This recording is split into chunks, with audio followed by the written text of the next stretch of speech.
Hello friends, greetings of the day. Hope you all are doing well. It's 31st of July and I am here again among you all with a revision class. Hope the previous conceptual classes have made topics understandable. As I told earlier, it's a revision class, so we will be revising previous concepts with a few examples. Today, I have attached a PDF file link which you can download for later reference after watching the video.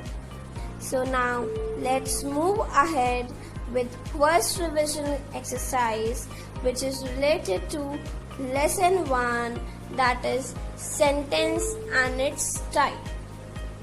This first revision exercise has a total of 5 questions in it, wherein you have to identify the type of a sentence. So let's see what the first sentence is, and then we will understand the reason behind its type. We will study here all the different types of sentences which we have studied in our concept class. So here is our new slide. Let's see what sentence or what example it has. It says, sentence 1 or the example 1 says, the sun rises in the east. Now my question for you all is, what is the type of sentence? This sentence is declarative. Now I could have said this sentence is interrogative or exclamatory or anything else. But why is this sentence only declarative? So the reason behind it being a declarative sentence is that it is a statement. It is telling the universal truth. And as studied in the previous concept class of the sentence and its type, we studied that declarative sentences are those which are statement, which tell you something. It may be a fact, they may be telling you a fact, they may be simple statements which will be telling you something, which will be informing you about something. So the sentences which just inform or tell you something are declarative sentences. Hope now this type of sentence would have been clear. Now next sentence is, how have you been? What is the type of sentence? This sentence is interrogative sentence. Now, why is this an interrogative sentence? The sentence is interrogative as the question is being put up in this and it is ending with a question mark too. So, usually an interrogative sentence ends with a question mark. Hope an interrogative type of sentence is also clear to you all now. Let's move ahead towards our next example or next sentence. So the third sentence related to sentence and its type is, get out of my way. What is the type of sentence, friends? This is an exclamatory sentence. Why is the sentence exclamatory? The sentence is exclamatory because it is expressing an emotion. What kind of emotion is it expressing? It is expressing an anger. So the sentences usually which express any kind of emotion are termed as exclamatory sentences and they end with an exclamation mark. I hope this would have been clear. The exclamatory type of sentence is also clear by now. Let's move ahead to our next example of the day of sentence and its type, and let's see what does it say. So the sentence 4 is, be quiet. What is the type of sentence over here, my dear friends? The sentence is imperative. Now my question for you all is, why is the sentence imperative? It could have been exclamatory or something or any other type of sentence. The reason behind it being an imperative sentence is that it is an order or a command. And as studied in the previous concept class, we studied that an imperative sentence is usually an order or a command. So, if a sentence expresses an order or a command, it will be or it must be always an imperative sentence. Is it clear, my dear friends? Now let's move ahead to the next example. So our next example is, may the Almighty help in this tragedy. What type of sentence is it? Few might be saying it's an exclamatory sentence because it has an exclamation mark. So I would like to explain you all, my friends. Please don't get confused by just seeing an exclamation mark. My dear friends, it's an optative sentence. If you try to recall, while we studied it during our concept class, an optative sentence is a wish or a prayer which is being expressed through a sentence. So, as in this sentence, a wish or a prayer is being expressed, so it is an optative sentence and not an exclamatory. Although it is ending with an exclamation mark, but it is not an exclamatory sentence. It is an optative sentence. Please don't get confused with an exclamatory and optative sentence. Exclamatory sentences express emotion and optative sentences express a wish or a prayer through it. I hope by now all the type of sentences would have been cleared. All the concepts of lesson 1 must have been cleared by now. So now let's move on further to revise the lesson 2, that is subject and predicate, wherein again there are 5 sentences where you have to identify the type, where you have to identify between the subject and the predicate in the sentence.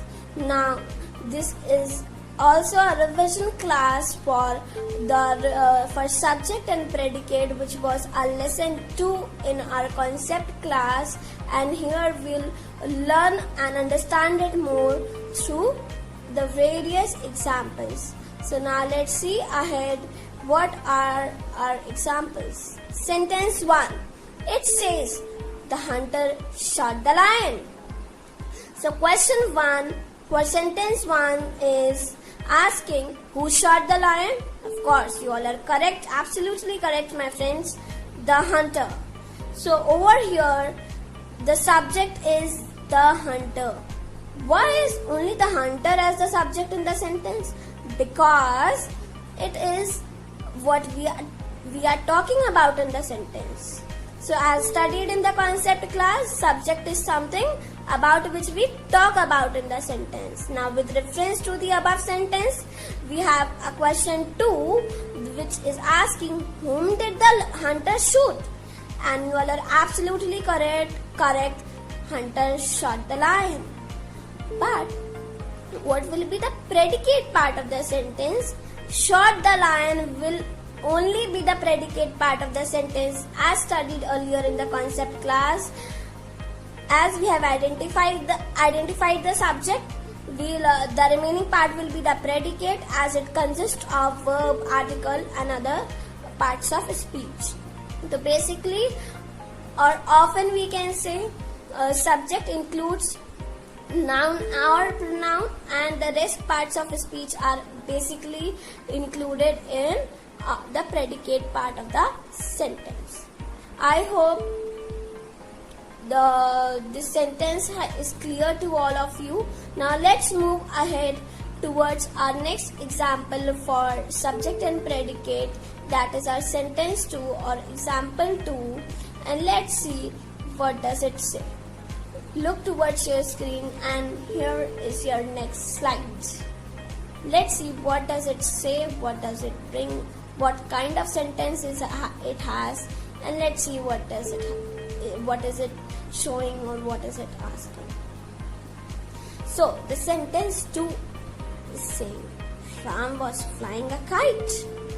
So my question for you all, my dear friends, is who was flying a kite? Answer to this question is absolutely correct from you all.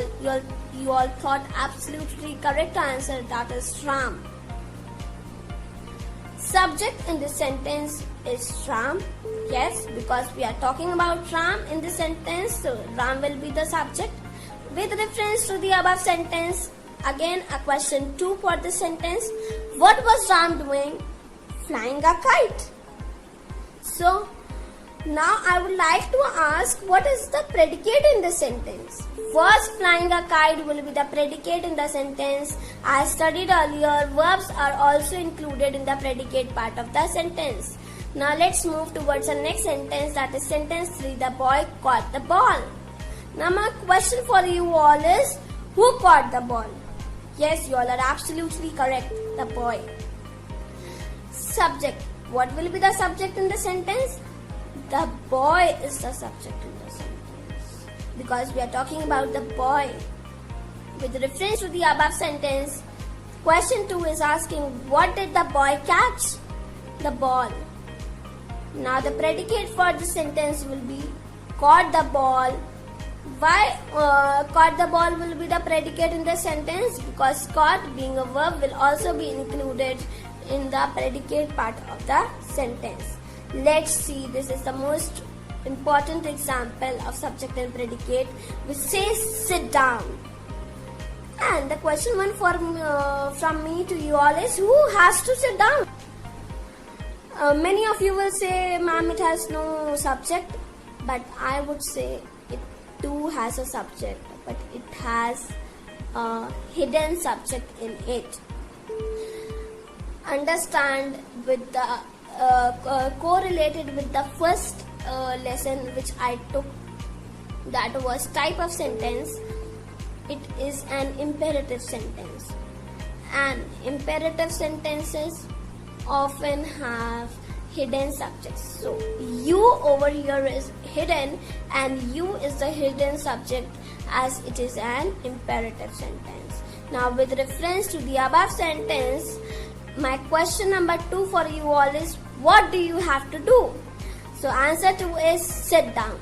So predicate in this sentence will be sit down. I hope this imperative sentence, I hope the subject and predicate in the type of imperative sentence would have been clear, because in this type of sentences usually the subject is hidden. So please don't get confused and say that it doesn't have any subject. It too has a subject, but the subject is hidden. For example, if you ask someone to sit down, you will just refer to him to sit down. You will not take his name or her name. You will just say sit down. That means you are referring to someone, and that is you, the second person to whom you are referring. You being the first person, you are referring to the second person.